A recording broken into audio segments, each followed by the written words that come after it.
कराची में एक भयंकर विस्फोट ने पूरे इलाके को हिला दिया, जिसमें 2 चीनी नागरिकों की जान चली गई और कई लोग घायल हो गए। आखिर इस हमले के पीछे कौन है? क्या ये सिर्फ एक स्थानीय हिंसा है या इसके पीछे बड़ी योजना है? और इस घटना पर चीन ने कैसी प्रतिक्रिया दी है?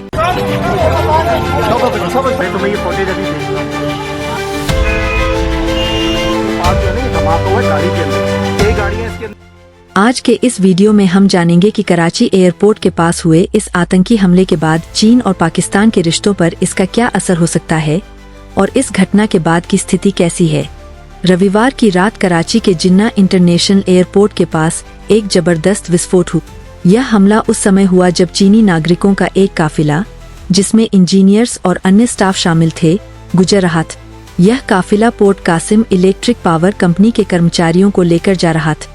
अचानक हुए इस विस्फोट में 2 चीनी नागरिकों की मौत हो गई, जबकि एक अन्य घायल हो गए। इसके अलावा कुछ पाकिस्तानी नागरिक भी इस हमले में घायल हुए हैं। प्रत्यक्षदर्शियों के अनुसार विस्फोट इतना जोरदार था कि आसपास की इमारतें भी हिल गईं और धुएं का एक विशाल गुबार देखा गया। इस विस्फोट के कारण मौके पर भगदड़ मच गई और सुरक्षा बलों को तुरंत घटनास्थल पर तैनात किया गया। इस हमले के तुरंत बाद चीन की सरकार और पाकिस्तान स्थित चीनी दूतावास ने इस घटना को आतंकी हमला करार दिए। चीनी दूतावास ने कहा कि यह घटना बहुत गंभीर है और इस पर कड़ी कार्रवाई की जानी चाहिए। उन्होंने पाकिस्तान सरकार से मांग की कि इस हमले के दोषियों को तुरंत पकड़कर सख्त से सख्त सजा दी जाए। चीन ने यह भी कहा कि पाकिस्तान में काम कर रहे उनके नागरिकों की सुरक्षा को और मजबूत किया जाना चाहिए। साथ ही उन्होंने पाकिस्तान में रह रहे सभी चीनी नागरिकों को सतर्क रहने और किसी भी संदिग्ध गतिविधि की जानकारी तुरंत संबंधित अधिकारियों को देने की सलाह दी है। इस विस्फोट की जिम्मेदारी बलूच लिबरेशन आर्मी (BLA) ने ली है।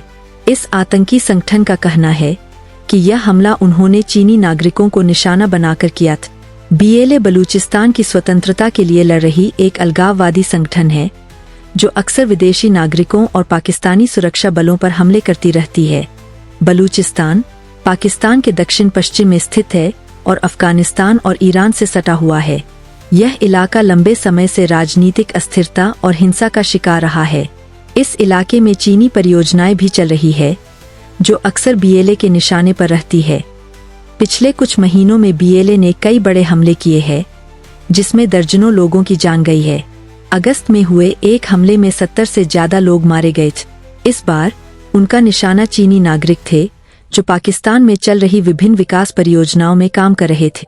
इस आतंकी हमले ने न केवल चीन और पाकिस्तान के संबंधों को प्रभावित किया है, बल्कि क्षेत्रीय सुरक्षा के लिए भी गंभीर चिंता पैदा कर दी है। चीन की मांग है कि पाकिस्तान अपने यहाँ चीनी नागरिकों की सुरक्षा को और बढ़ाए। वहीं यह हमला पाकिस्तान की आंतरिक सुरक्षा व्यवस्था पर भी सवाल खड़े करता है। अगर आप इस मुद्दे पर और अपडेट्स चाहते हैं, तो हमारे चैनल को सब्सक्राइब करें और वीडियो को लाइक करें। आपके विचार हमें कमेंट्स में जरूर बताएं।